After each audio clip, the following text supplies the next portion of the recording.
You know, we need a podcast on creating the podcast. This has been such a journey. Every morning, Chris and I wake up like, we're going to do the pod today.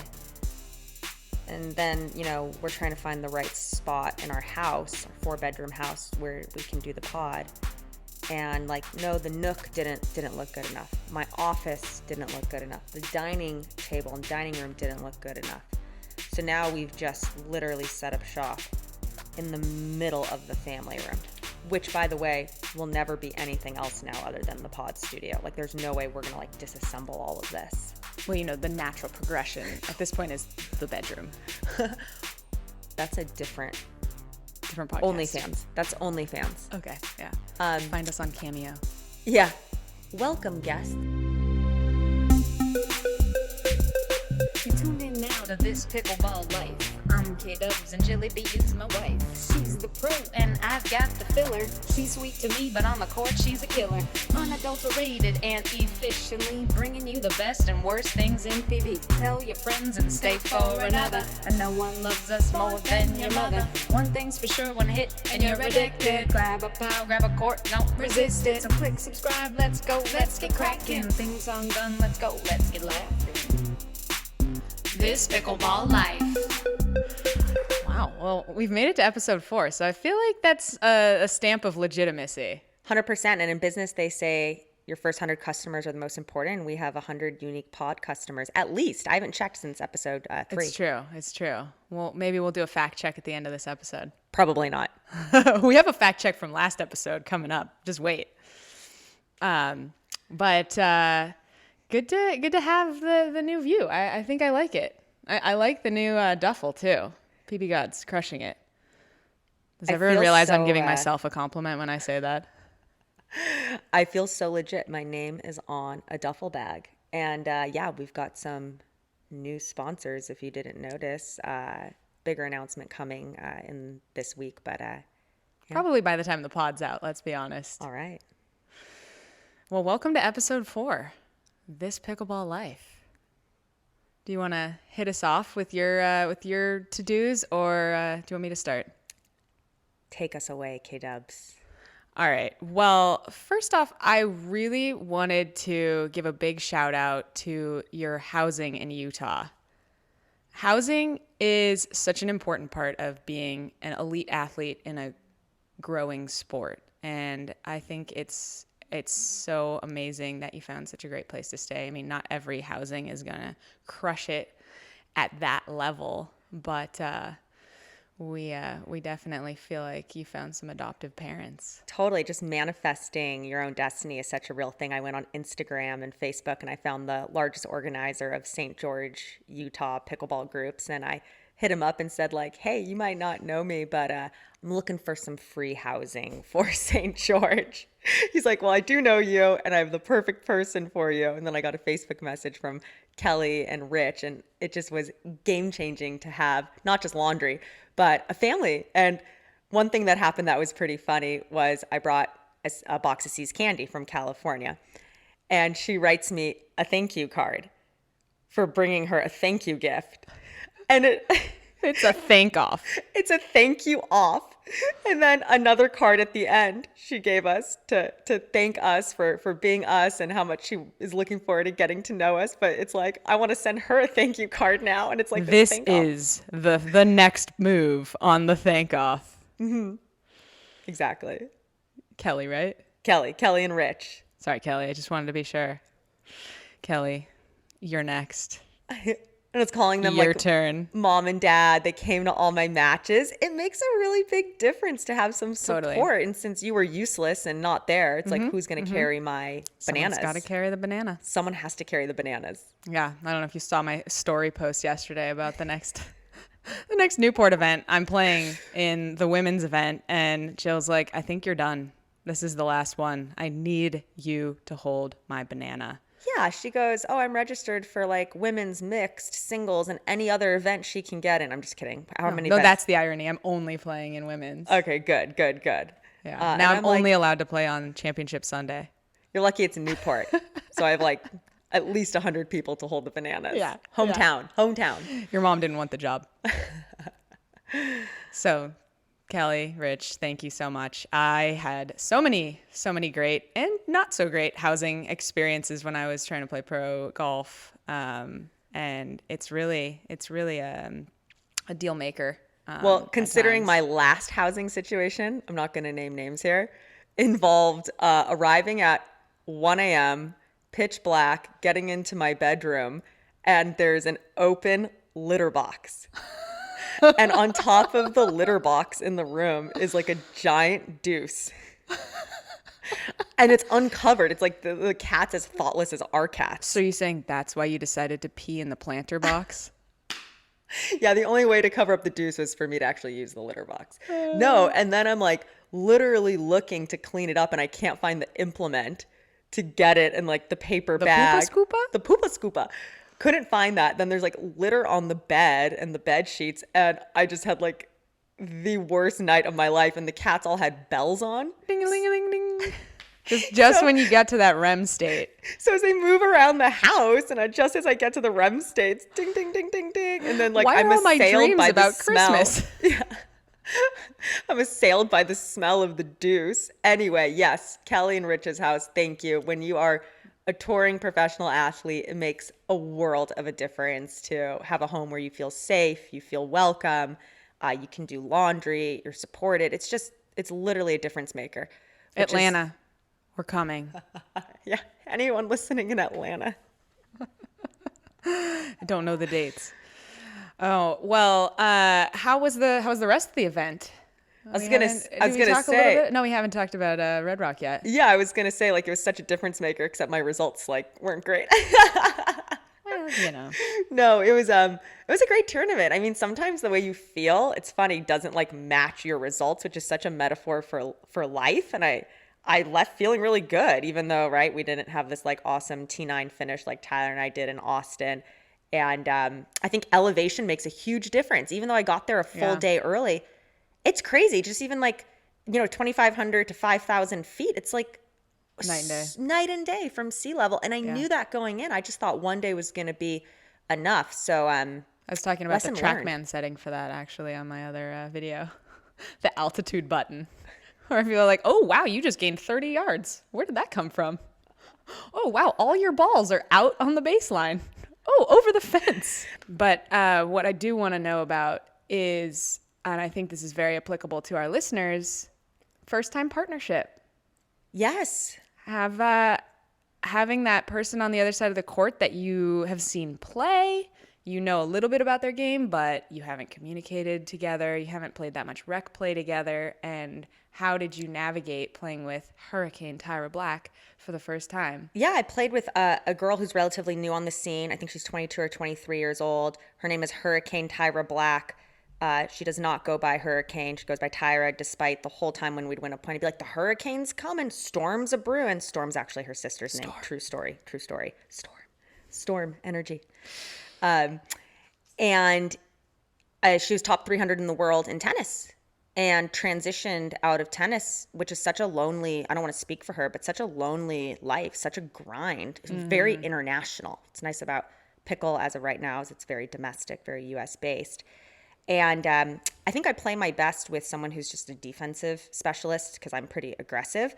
And she was saying she felt the same. So here's like kind of two more aggressive players, but who also have great defense, especially from the baseline.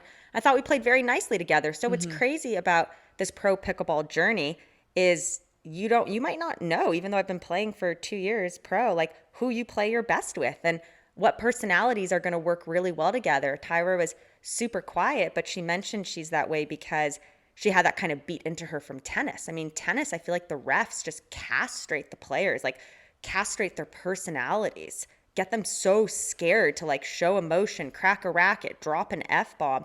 Be a McEnroe. Yeah, be a McEnroe. And we can talk more about this later, how to increase viewership for both MLP and PPA. But really, I think it just totally, in a nutshell, comes down to keep allowing the players to have personalities. Yeah. I think that's a constant theme of this podcast. I don't think it should be a one episode and done because there are always ways to innovate and we'll have new ideas all the time. But yeah, we want to know. We want to know their words, their thoughts, their feelings. Yeah. We want people who are excited. Mic us to be up. out there. mic it up. In short, I thought we played very nicely together, and it's funny. It's just funny how you're still learning every single tournament who you play well with and who you don't, and who you think you're going to play well with. Yeah. Well, it's interesting having been the person miking players up at the first season of MLP. Yeah. True story.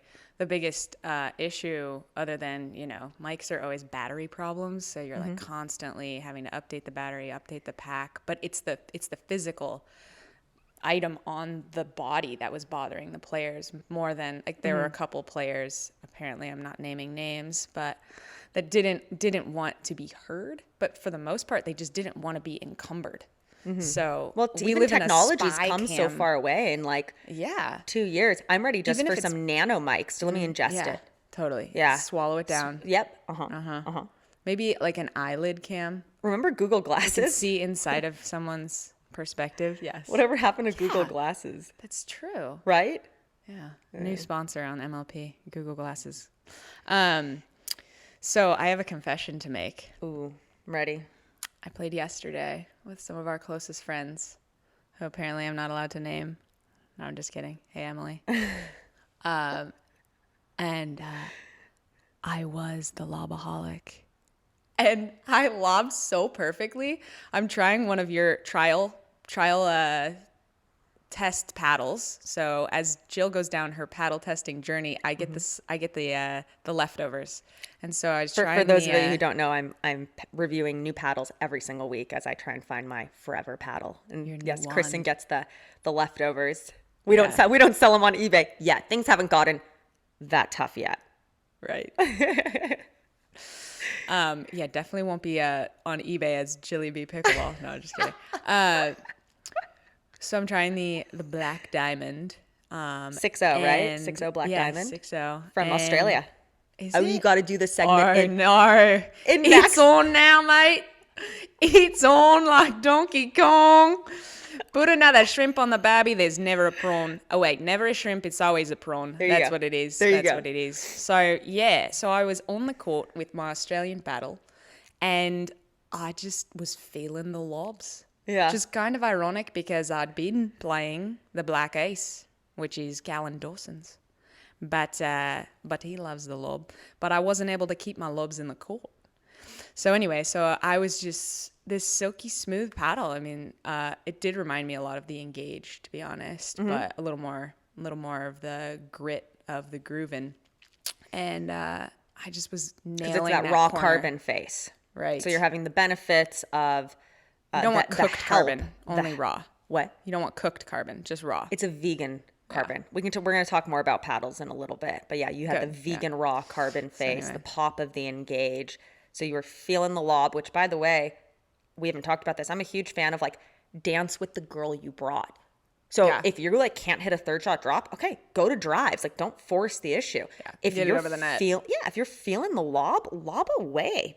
Yeah, I was feeling the lob. Lob is lob. And about 3/4 of the way through, well, in our final amalgamation of pairing, Emily finally turned to me and was like, I feel like I'm playing an old person with all these lobs. Stop lobbing. I was like, if you want me to stop lobbing, start punishing me for lobbing. Exactly. I just did a video on this on my Instagram and YouTube called Stop Getting Lobbed. So you can't be mad at someone for lobbing. You've got to shove it down their throat. You've got to hit better overheads. You got to get back quicker. So punish the lobber as the lobby.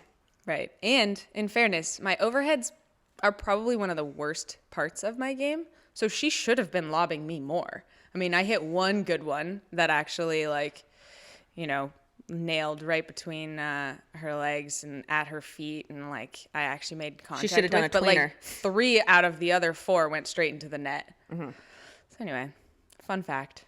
Nice. True I'm proud of you. confessions. I'm proud of you for dancing with the girl you brought and trying new things. Too many people load. go out to open play and rec play and don't try stuff. Mm-hmm. They don't try stuff. They save it for the lesson. They're like, oh, I'm here to take a lesson because I want to try this thing. And then they never try it again in rec play or open play. Totally. Well, I sometimes will turn to my partner and be like, okay, good decision, smart shots over the net, in the box. But the truth is, yeah, it's rec play. I mean, you should do the stupid stuff now. Absolutely. But where do you draw the line between... Hi, Toby. Hi, Toby. What's up? You hungry? Oh, shocker. We're going to take a kitty break. For those of you not watching the video version of our podcast, our orange tabby just made an appearance. Man of the house. Cameo. Speaking of cameo. Where do you draw the line on when it's testing new shots versus doing stupid stuff? Yeah, that's a fine line. And actually, when you just said save your stupid stuff for rec play, I thought, okay, that's not the vernacular I actually like want to use. I never want to do stupid stuff, but flex new muscles, try new skills. Right. So define the difference. Okay, so this is a great example. I am obsessed with the third shot lob. I figured out like 6 months ago, basically just hit it as high as you can with as much spin as you can. So the spin brings it down. Or another way to think about it is hit it as like deep as you can with as much spin. Height, depth, spin. And I hit a winner in my women's match. I think we posted on Instagram using that technique. And Tyra looked at me and was like, what was that? And that probably looks like something really stupid to go out and try. Like in the hierarchy of safe third shots to hit, I don't know. I don't know if I'd put that up there as like number one. But my point is, maybe that's something that looks stupid, but I've really like reaped rewards. So I think there is a clear definition of stupid stuff versus trying new skills. Mm-hmm. And it's what I always tell my students in golf, a game of failure, constant failure. The only thing you should ever criticize in yourself is a lack of commitment. Exactly. So the only bad decision's indecision, right? Yeah. Wall of wisdom. K-Dub's wisdom. Listening to that wall of golf. So yeah, obviously one could theoretically be committed to hitting every ball as hard as they can. And then at that point, we get into decision making, right? And this is the same in golf. Like maybe your driver goes, 290 and that's your biggest skill. So you should utilize your skill the way a lot of people I play with can hit the ball harder than me. Well, again, it's like the lobber until you get shut down and you're like, okay, that's not working against this opponent. Right. So to come full circle, right? I was hitting lobs and it was winning me points. So feedback mechanism is going to say, keep committing to that lob. Keep committing to that lob. It's like that guy Pavlov said. Yeah. Ding, ding. And in your match against Rachel and Shelby, you kept throwing up like the keep it in the court, like patient thirds. Yes. And they were hitting really good angles. And sometimes those angles hit the line every time. And you're like, okay, so this person's just on today. A lot of times those shots go wide and you're like, see, look, we're smart. Or they go out. But in that case, I think that was like a good pivot. So something I see a lot, and I know we're going to do DearJilly B, and we're going to get into strategy in a little bit, but something I see even pros make the mistake of is when you're defending with both players back. So you and your partner are in the back court defending, and you're trying to be so meticulous and perfect with your thirds, your fifth, your sevenths. Just defending, getting it over the net is so important. Literally, just over. I'm not saying like a defensive lob, because if you lob it, you give your opponent the angle. Like you kept seeing Shelby Bates, who's a great up-and-coming player, snapping her wrist and putting an overhead away, totally ungettable. But if we keep it lower, not so low that we're going to hit it in the net or flirt with the net, but float it to the middle of the court, maybe 3-4 feet over the net, makes it very hard for the opponents to put the ball away. And something Tyra did such an incredible job of when she was behind the baseline was almost defaulting to like not a drive, like a little bit less than a drive. So kept it low, but guaranteed that it would go over the net. And then the opponents would be so early to the ball, thinking it was coming faster, they'd miss it. And I thought that was a really cool tactic, something I want to start trying. The drive drop. The drive drop, exactly. Which Susanna was hitting a lot of as well. Susanna Barr. Not that we're naming names on this pod.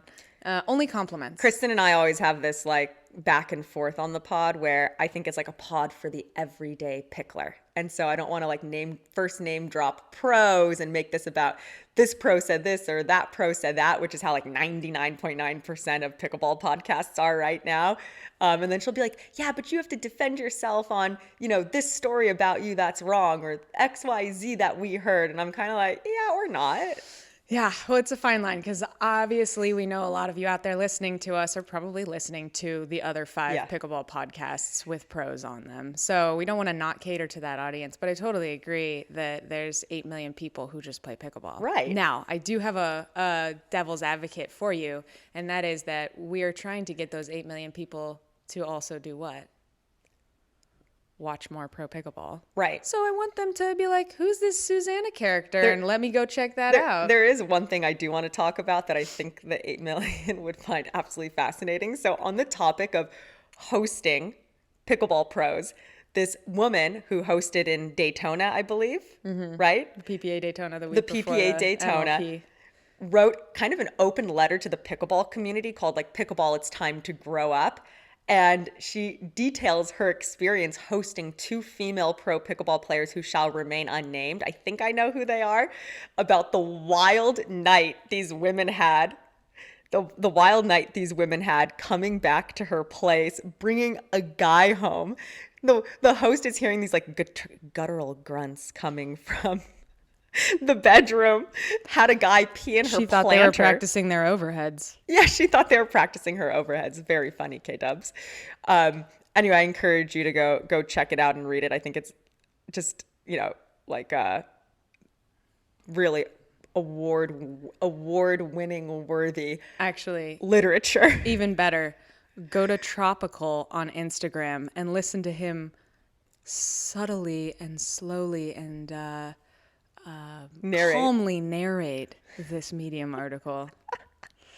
But yeah, don't let that dissuade you from wanting to be a housing. I was just going to say, do not let that dissuade you from wanting to host me in your home. You didn't even notice my inside joke when you were talking about the kitty litter box. And I said, that's why you had to pee in the planter.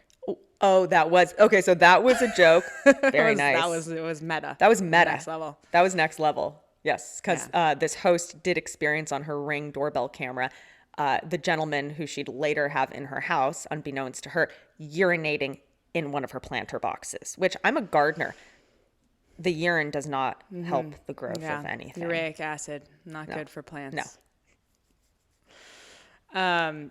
Well, I think there was one other thing with Red Rock that I don't know if you got into with the altitude, is that you just needed to show up a day earlier. Because I had it all figured out by gender doubles day, women's doubles day, which is after mixed. And it actually wasn't like my balls were hitting the back of the fence. It was my dinks were all going really high. I played a new paddle. The paddle is amazing. It's called the GRUVN Raw 13X. I mean, the name alone. It's pretty great. Pretty great. I thought I played well with it. I felt so comfortable with it. It's a mental thing almost with paddles. And I was giving a lesson to our good friends Ben and Emily, who inspired us to do this podcast. Wait, the GRUVN paddle's out of Canada, so Vancouver. Now you have to use a Canadian accent. Oh boy, Midwest. Yeah, basically just turn it up like 20% and pronounce everything a little really more good. Clearly. That's It's so close. good. It's close. That was really good. Hey, you should do And accents. then throw an A in there every now and then. So Ben's putting his Yola Hyperion in a timeout, starting to play the Carbon 16 millimeter power series. And that's so important. Sometimes you just need to like put a paddle in timeout. But I think it's even more important just mentally, like loving the paddle you're playing. Just fall in love with it. And I loved this GRUVN 13X. My point is, it wasn't my wand that was the problem over the weekend. I think it was a little bit of the elevation, and I needed to get there sooner. Yeah. And then just a little bit about the schedule of playing a pro pickleball tournament. Why do they start at noon, knowing that they're going to go till dark? Like, how late were the bronze medal players out there? Yeah, for those of you that don't know, pickleball's so fascinating, these pro events, because you basically complete an entire bracket or draw or event in one day. So like mixed doubles will be one day. You could play 6 to 8 hours very easily. And then if you make it to the gold medal match, they delay that till Sunday. So you don't have to actually complete the whole bracket, but you complete 99% of it. And then you do the same thing the next day in women's doubles and Thursday's singles. So if you make it to the finals, that all occurs on Championship Sunday. Otherwise, you're out on the court, 6, 8, 10 hours. And this was the first tournament, by the way, super proud, after about 60 days of training where I wasn't sore at all. And I did have like a 6, 7 hour day in women's doubles. Wow. Look at that. That's almost a muscle. I know. I see like a little bit of a dent in the middle. Meanwhile, I do nothing, and I look like Lacey Schneeman over here. I'm just carrying around buckets of balls and all your rainstorm cases. So on the topic of paddles, there is some wild controversy going on right now, and I wonder if we're going to... Wait, can we pause the paddles? Because I just have one button on the end of that, and that is, to our listeners, how do you eat? I mean, we joke about me carrying your banana around, but how do you eat for an 8-hour day of pickleball? I find the majority of the players I've asked really don't eat. And that's kind of my MO as well. And then Dr. Cynthia, for those of you that don't follow Dr. Cynthia, you should. She is the reason I'm not sore after playing 6, 7, 8 hours consecutively. She's amazing. Medicine woman. Yes. Dr. Cynthia. Healer. I call her the healer. And she was like, you cannot do that to your body. Like if you need to go see a sports psychologist, you have got to figure out a way to consume nutrients because you're just burning through like cheap energy.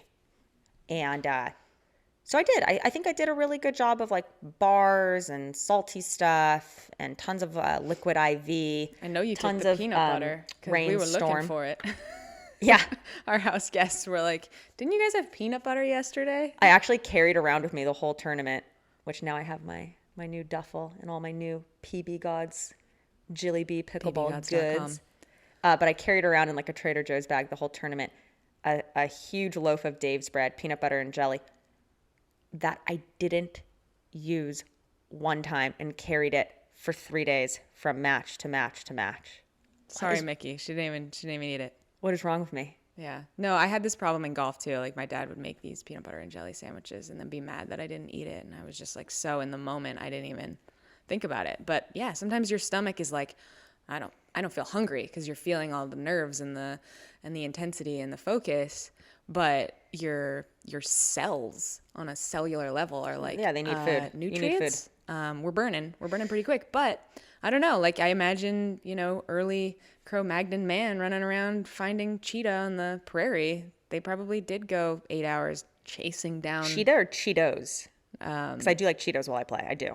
Yeah, I think Cheetos grow on a tree, right? And the whole like keto intermittent fasting thing, maybe this is a new fad diet. Pickleball tournaments. Yeah. No, I lose a pound a day if I play. Yeah. Which is like not ideal.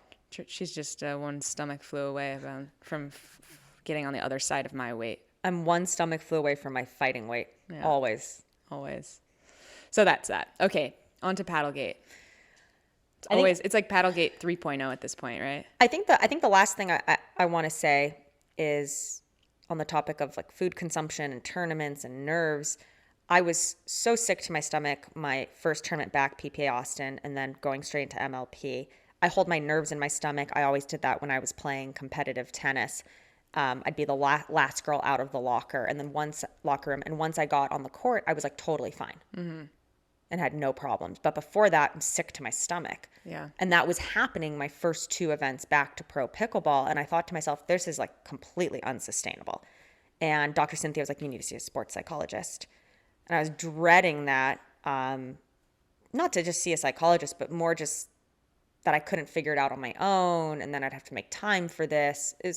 No one should like dread seeking help. That's not what I'm trying to say.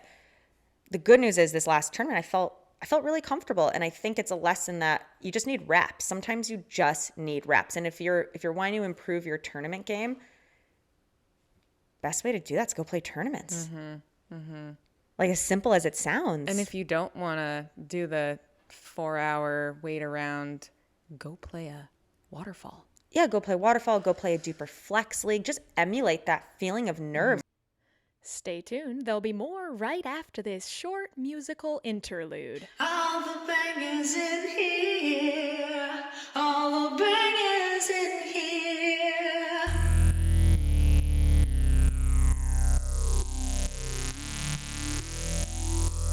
Bang, bang, bang, bang, bang, bang, bang, bang, bang, bang, bang, bang, bang. You know who I am? I'm the guy that likes to slam. Muscle T showing off my tan. I'm a banger. You wanna dig to me? Go ahead, this country's free. Take your dink and give it speed. Cause I'm a banger. Bang, bang, bang, bang, bang. I came here to bang, bang, bang, bang, bang. Serve it hard or serve it soft. No, I'm gonna rip it off. Bob it up or spin it wide. Here comes banger time. Bang, bang, bang, bang, bang. We came here to bang, bang, bang, bang, bang. If you came here to bang, throw your paddle in the air. If you came here to bang, throw your paddle in the air. Bang, bang, bang, bang, bang. We came here to bang, bang, bang, bang, bang.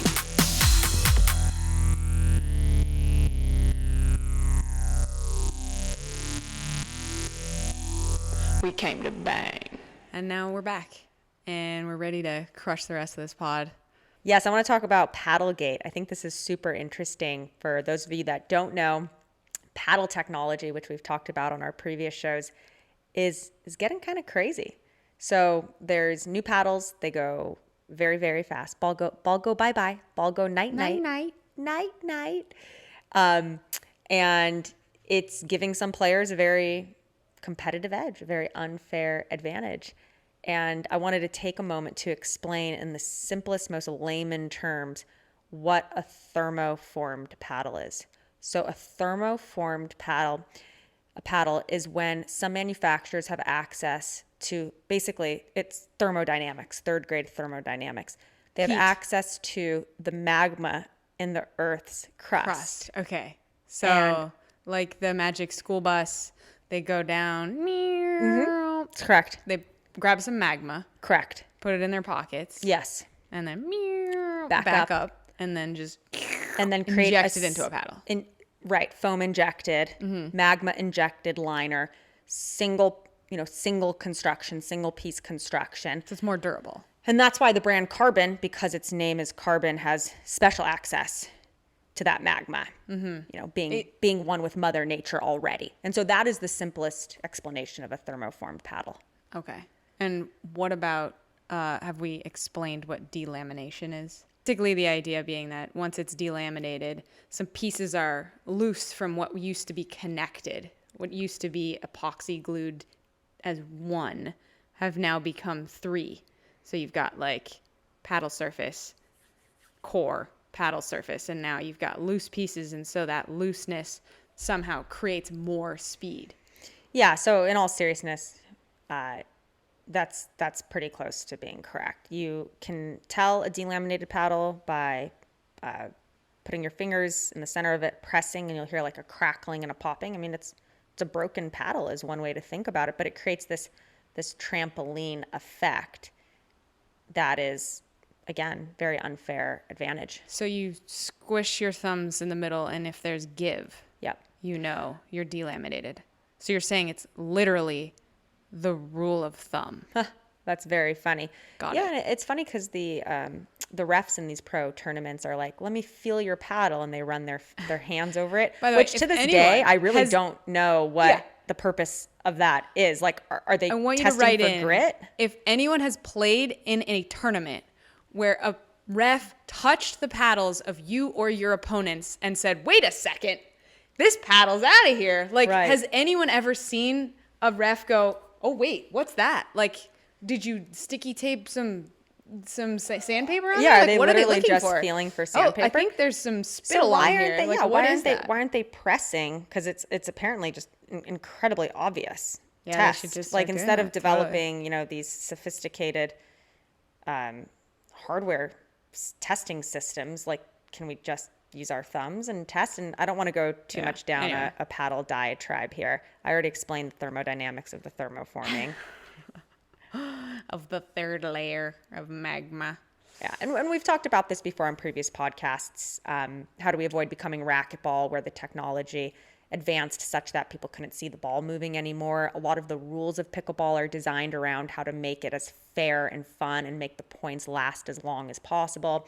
So do all these crazy cool paddles kind of negate the spirit of the sport? That's the question the sport is currently grappling with. The whole point of being a sport played with a wiffle ball. Yeah. Is that it's not so fast. Right. Not so dangerous, not so scary. Exactly. And as I always say, just wear glasses. Well, it's funny, I think back to when I first started skiing and I didn't wear a helmet.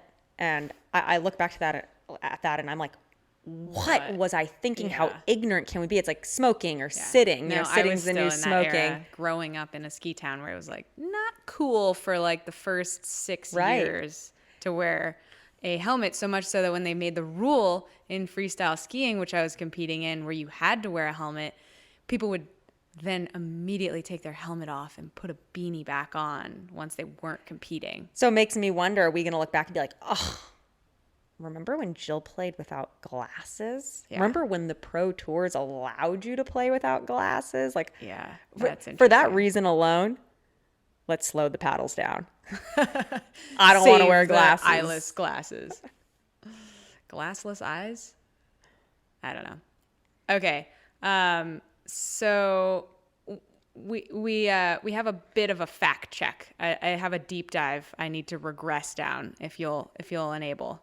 I have a feeling this has to do with Pato. You know it has to do with Pato. Okay. And then I want to talk about viewership. This is not a podcast about Pato, but this is an episode with a segment about Pato. So in our previous episode, we mentioned some of the most popular team sports around the world, and Jill discovered that the national sport of Argentina is, thank you very much, gracias, is Pato. And we were like, Pato, what? It means duck. What are they talking about? What does it have to do with ducks? And you discovered it was a combination of horsey polo and basketball. Right. But it's really a combination of horsey polo and Quiddich. This is not even just me. I read the rules and watched it and I was like, that's fully Quiddich. And then I went on a deep dive and found out everyone thinks that it's Quiddich. In European countries, they sometimes call it horseball. Are they on brooms or horses? They're on horses with brooms. And is there a snitch or? Snitch. Funny you should mention. There's real human Quiddich now, which they just transferred the name to quad ball. And that Wait, I'm sorry, but the snitch. only thing more ridiculous I could tell people of what my profession is than pro pickleball would be pro Quidditch player. Yeah, and that is what I'm going for the now real question and forever in the future. What's going to be in the Olympics first? Pickleball or Quidditch? Pato or Quidditch? So the duck. It all comes back to the duck. When they first invented the game, they used to take live ducks in a basket, and that is what they were hurling around like a Quidditch ball. Sorry, back up. Back up. Vertical. I'm sorry. So they were treating someone called PETA. They were treating live ducks like basketballs? Yes, this was the 1700s. This was banned before PETA for that very reason, and it died out and then came back.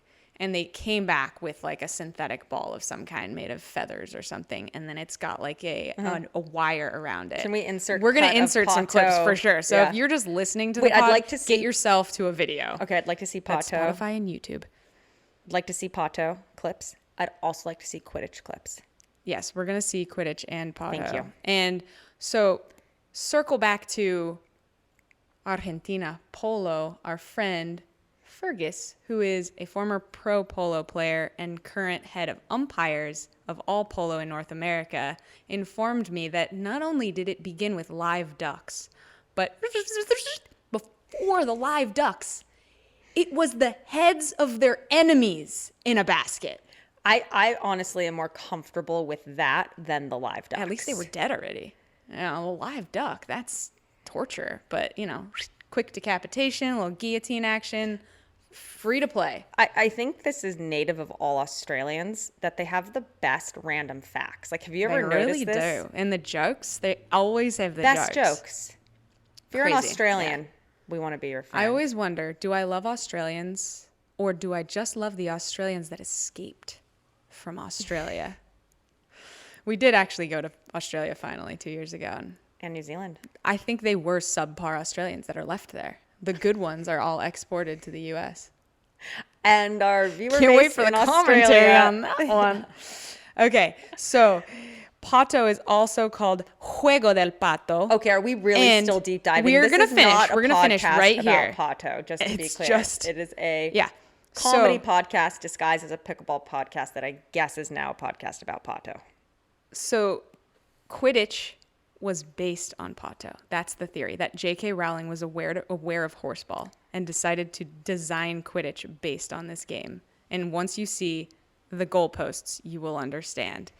And the golden snidget in the book was like the origin of the snitch was a bird. A snidget. It was a magical bird. So like inside of Harry Potter, if you reread the books, the origin story of the snitch, which is a magical ball, was originally a magical bird. And then it became like inhumane in the literal Muggle or the Harry Potter magical world. And so they made it into a magical ball. I think it's literally fair Pato. to say that art definitely imitated life in that. Totally.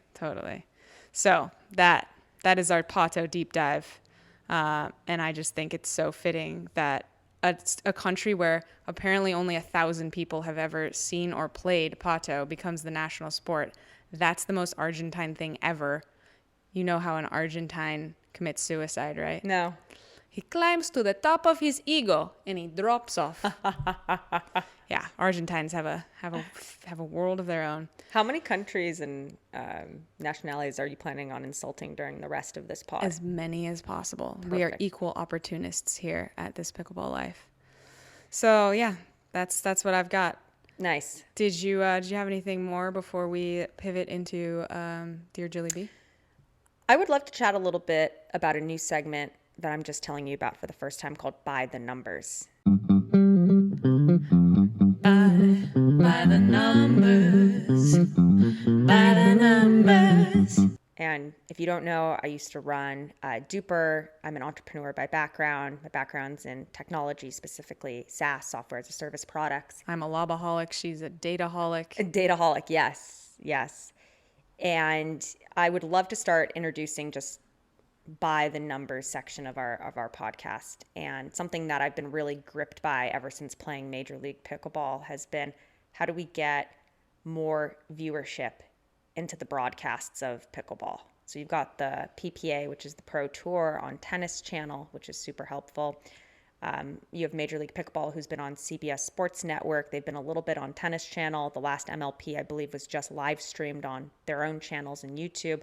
And if you look at some of the numbers, I think at any given time during the last Major League Pickleball, it was like 5,000, 6,000, 7,000 people at once on the live stream. It's peanuts, right? There's, sometimes there's 40 million players, depending on what news source you look at for pickleball in the U.S. Sometimes there's 8 million. Yeah, minimum 8 million. Yeah, let's say minimum 8 million. So how do we make sure pickleball doesn't maintain just a participatory status as the most participated sport or one of the most fast-growing participated sports in America? How do we also turn that into viewership? And I think that's a really fascinating question. And if you watch Major League Pickleball in person, that team-based atmosphere, it's addicting. It's so much fun. The trash talk, just the energy of it is palpable. I mean, the stands are shaking. Yeah. Every pro player would say it's a totally different feel. And it doesn't translate at all to television. And why are we not miking up players? And this is really what I'm driving at here. When I talk to pro players, and sometimes they say, "Oh, MLP is gimmicky. It feels like rally scoring's for entertainment purposes." I want to scream. What do they think they are? What business do you think you're in? We are in the entertainment business. Yeah. And every dollar that you see going into the sport right now is going to vanish unless we make our television product extraordinarily entertaining. So I'm all for mic up the players. Yes. Mic us up.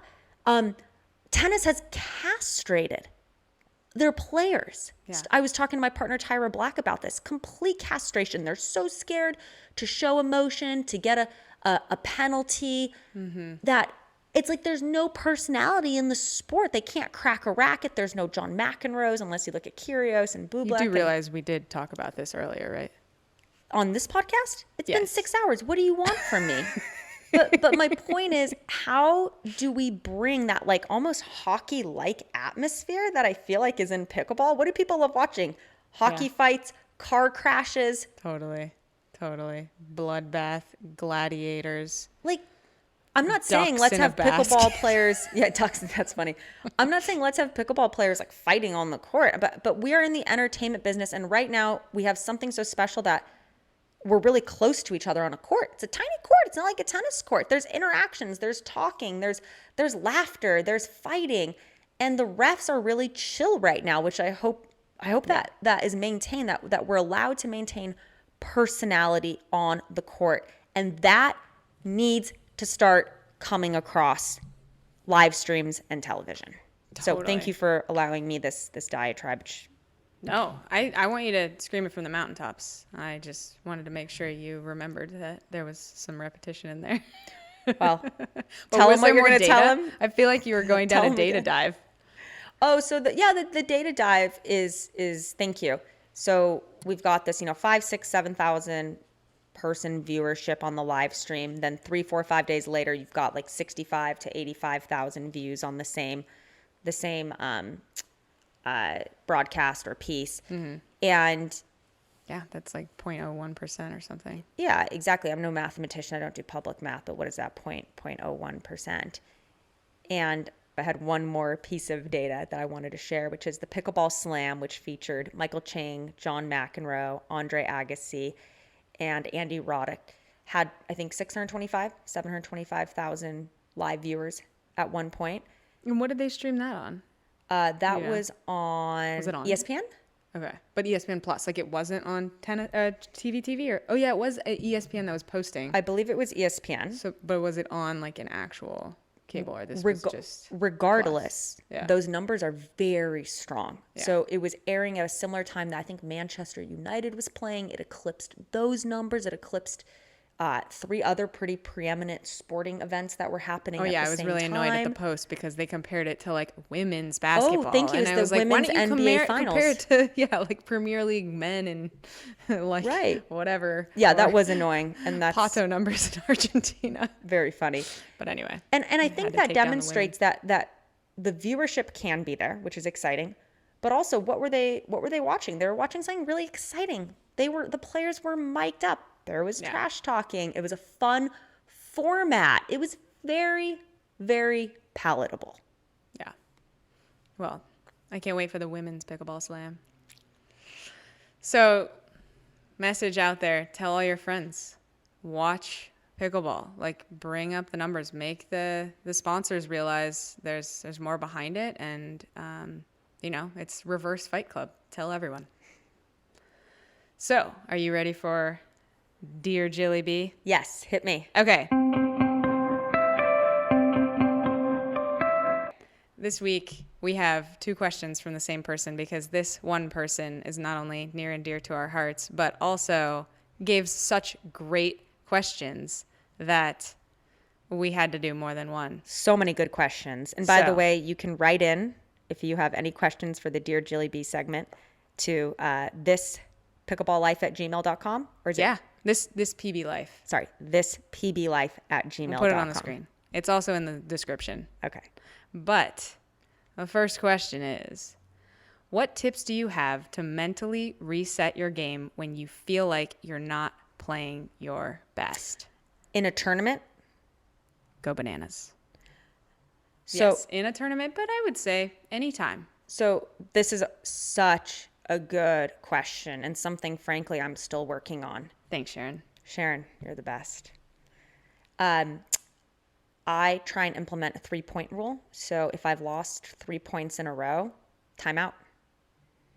At least after 3 points, you look at your partner and you say, if we don't win this one or we don't get the ball back, timeout. Now, is that you go down 0-3, or is that just Any run of 3 consecutive points lost. But what if you lost one, got the ball back, lost one, got the ball back, lost one, got the ball back? Then no, you're just saying actual points, and you're not saying like side out 1-2. No, I'm saying actual points. Okay. Yep. That's my rule of thumb, and you'd be amazed at how many even pro players in the moment let that momentum slip. They let the opponents keep that momentum going. I'm just realizing now that like I don't think I fully realized what you'd been telling me this whole time. Wow. And now I'm gonna make you proud instead of make you bananas. But I will hold yours. We're gonna have a little I'm just gonna start throwing a banana in the middle about of this the court. later. been telling her for 2 years, when you lose 3 points in a row, timeout. But yeah, I just wanted to clarify. I think that's the biggest is we have these timeouts. They're incredible for momentum, stopping oncoming momentum, your opponents. Don't forget to use them. And then I think the second part of that is just don't forget to smile. I hit on this every single podcast, smile, laugh, have fun.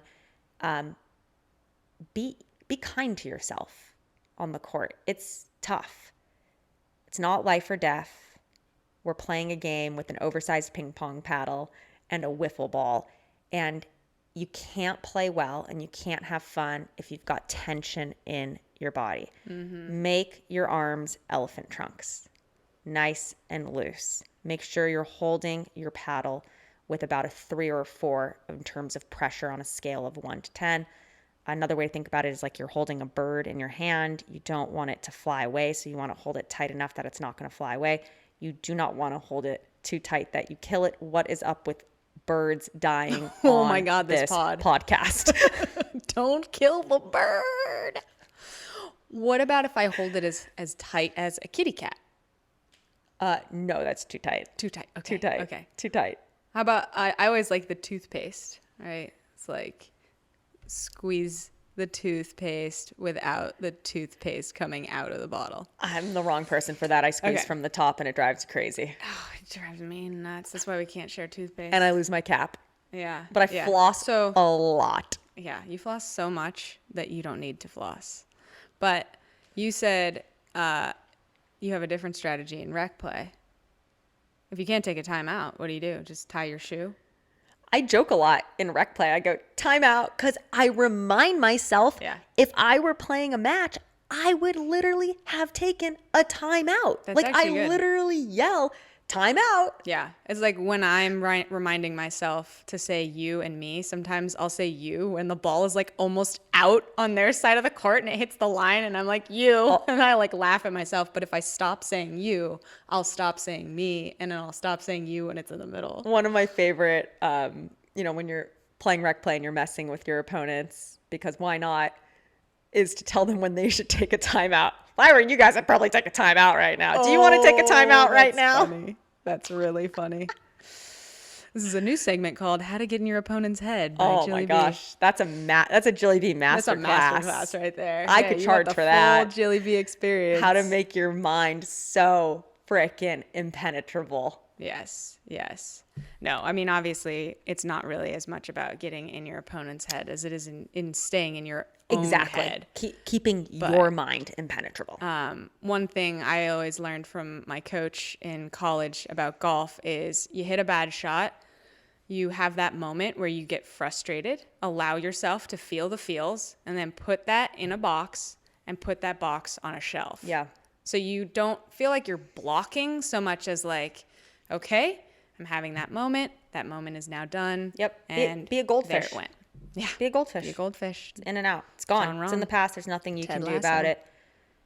Keep moving on. Keep smiling. Keep laughing. Yeah. They say your brain remembers the worst things better than the best things. So you always have to revisit those best things harder and more often to equalize, and just keep remembering that for every net cord that lands on Well, their side of the net and your side of the net, they usually this is out. such a great point. So Sharon, you really do not play as bad as you might feel you did, if that makes sense. So like when I I know how what many you're gonna times say. you come home and you're like, oh my God, I played so bad, and then we rewatch the game and you're like, I look pretty good. I'm like, Oh. I'll be like, Kristin, I just got off, you know, missed streamed on every ball. championship court. I missed so many balls. Can you just watch it for me? I can't even watch it. And then she watches it. She's like, yeah, you missed 2 balls. You looked great. And I'm like, oh, you're right. Like, it gives me the courage to go back and watch it. But my point is we're all just so hard on ourselves. oh, we're just so bad at seeing ourselves. Right. You know, I always say this in golf, it doesn't look like it feels. Yeah. So I would say the rule of 3, very tangible, very doable. On the rec play, pretending you're taking a timeout, go have a water, towel yourself off, take a mini timeout.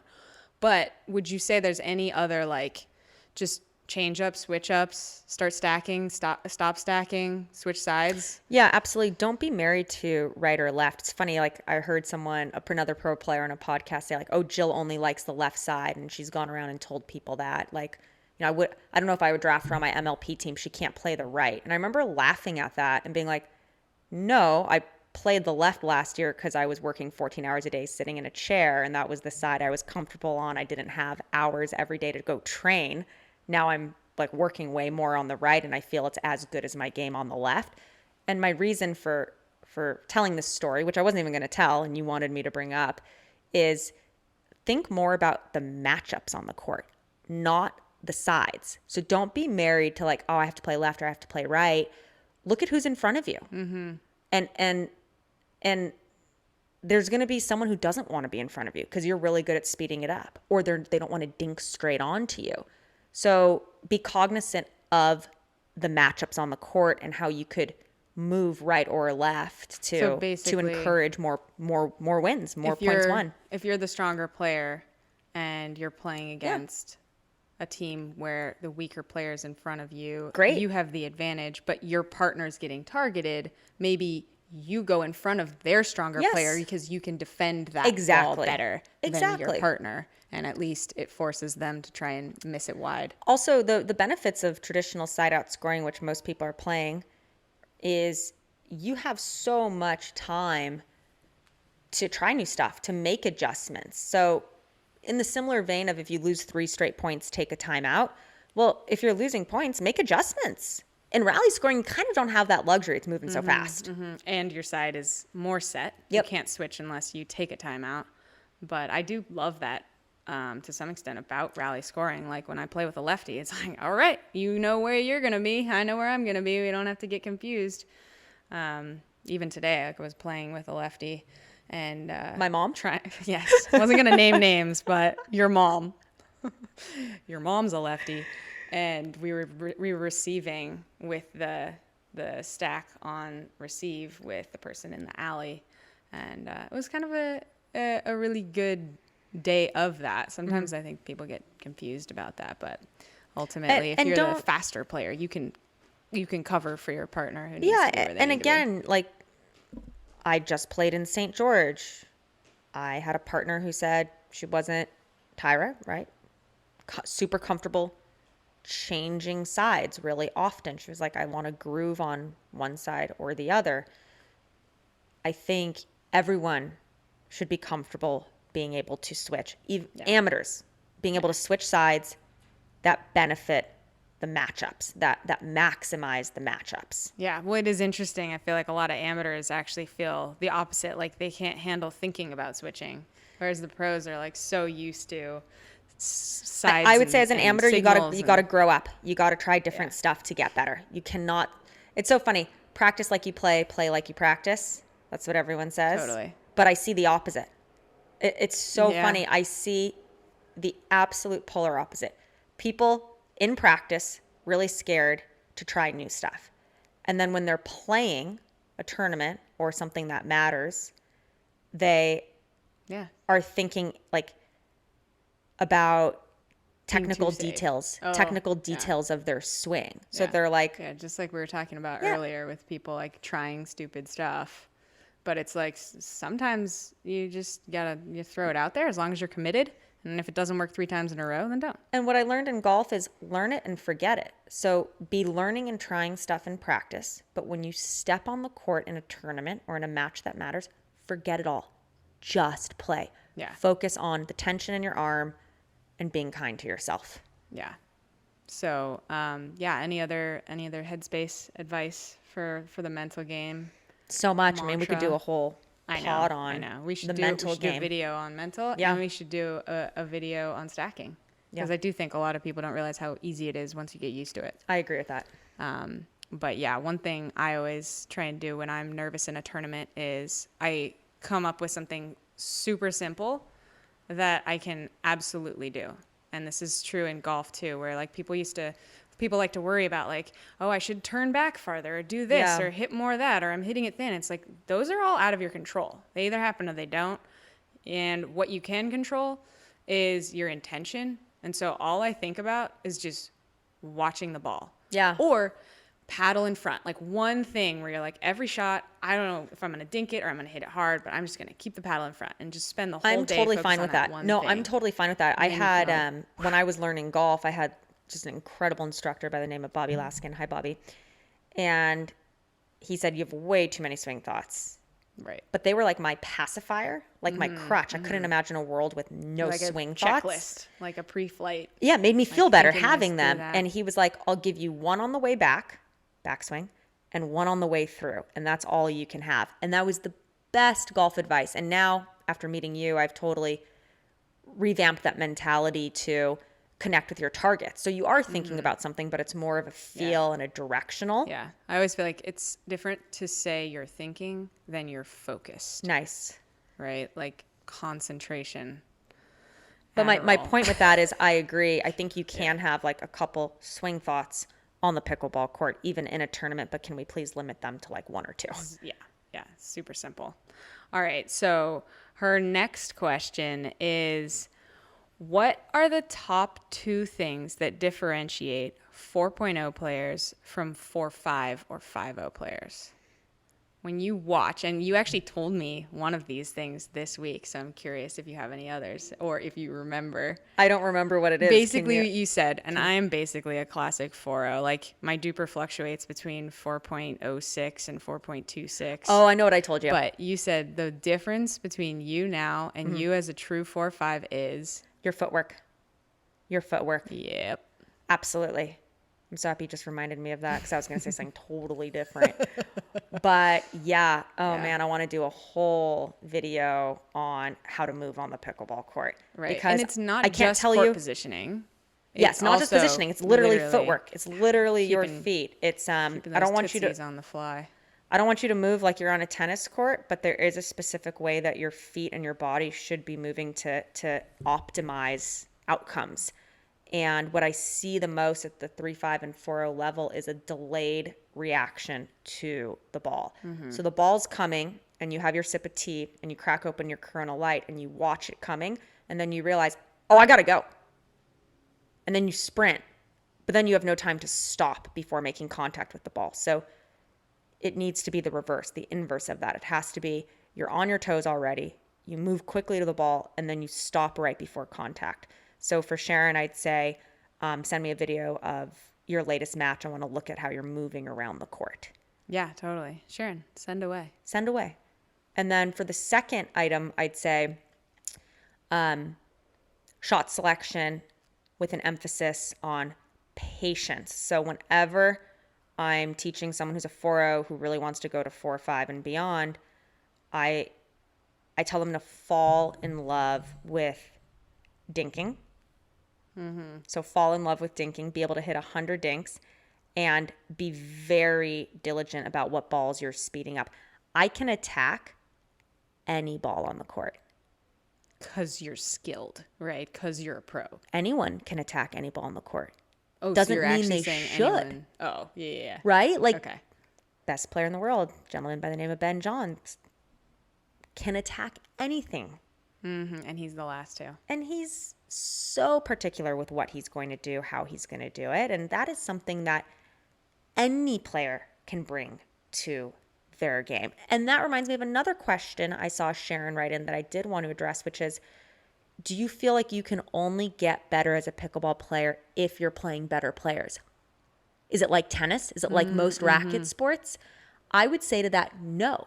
I'm kind of a case in point. I train with Kristin, 4.2 duper, my secret weapon, more than I train with anybody else. It matters that you're playing with people who are actually trying to play pickleball, though. And also, that's the key. What I thought you were going to say led me to this analogy in my head.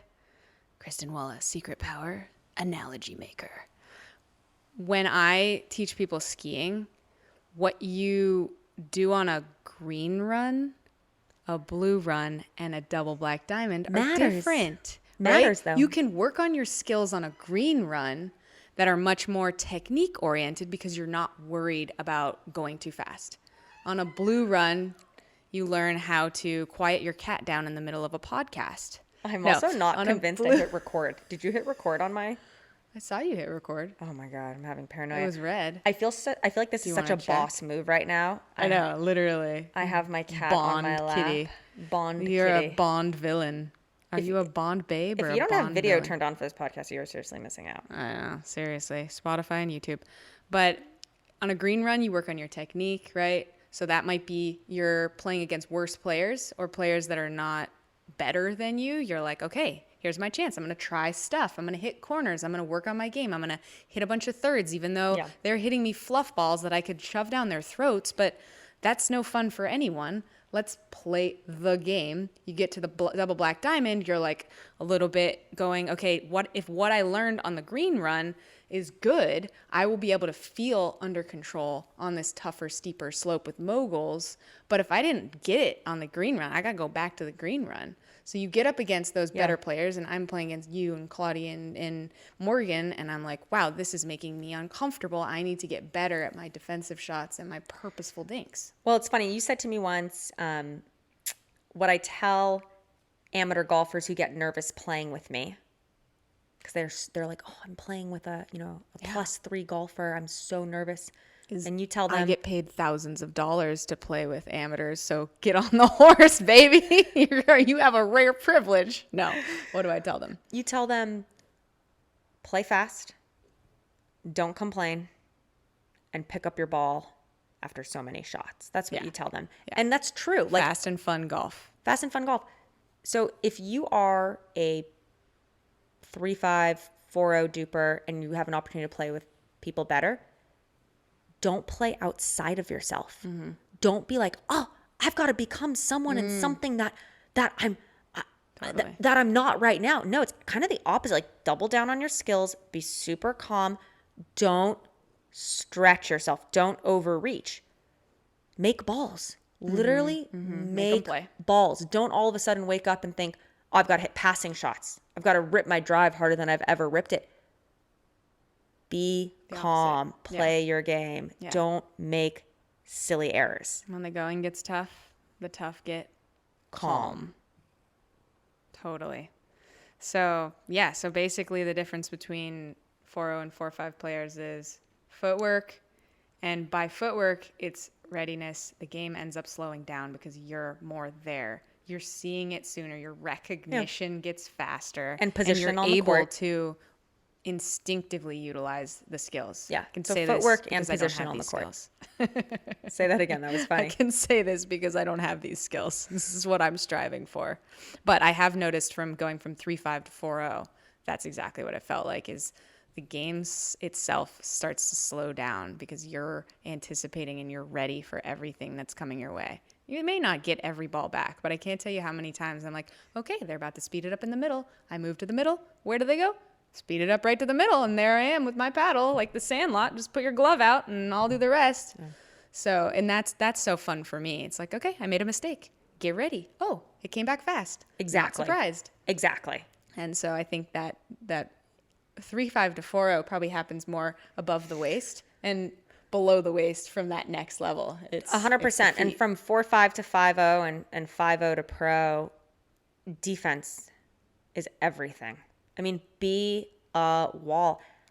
I was playing with my mixed partner at St. George, and I kind of floated up a high ball, and he said, ugh, in the middle of the point, and went to kind of turn his back. And I was like, whoa, we're still in this. And so what did I do? I defended the ball back, and we won the point. It was the best point of the match. And so even at the pro level, there's this tendency to like give up once you hit a high ball or a bad shot. But oh my gosh, it's pickleball. It's a wiffle ball. It's designed to slow down. Stay in the point. Never turn your back. Never give up on the point. Yeah. Yeah. And, you know, the safest thing you can do is get low and put your paddle up. It's your shield. So I hope that answered Sharon's question. Sharon. Yeah. Good questions, by the way. Yes, Really, really good questions. Thank you. She asked for more, so we might revisit some Sharon in the future if you Give me more Sharon. I need more Sharon in my life. And Sarah. We're going to rename the segment. What does Sharon want to know? Well, that's all I've got. Do you have any final thoughts? Anything to promote? Anything you're looking forward to? No, if you haven't checked out pbgods.com, Kristin's brainchild on retail gear, best Get your pickleball Lobaholic gifts. shirt. Yeah, best pickleball gifts. If you have a loved one, birthday, Mother's Day is coming up. There is nothing your mom would like more than a Jilly B PB Gods duffel bag. No, I'm just kidding. There's a bunch of products on there that are just awesome for moms. Yeah. As you know, no one loves us more than your mother. Till next week. This Pickleball Life is a Tomahawk production. 100% organic and homegrown. Music by K-Dub, editing by K-Dub and Jilly B. Thank you to our sponsors, pbgods.com and No Thanks Ator. Do you have a question for Jilly B? Email us at thispblife@gmail.com to be included in future episodes. Don't forget to click subscribe.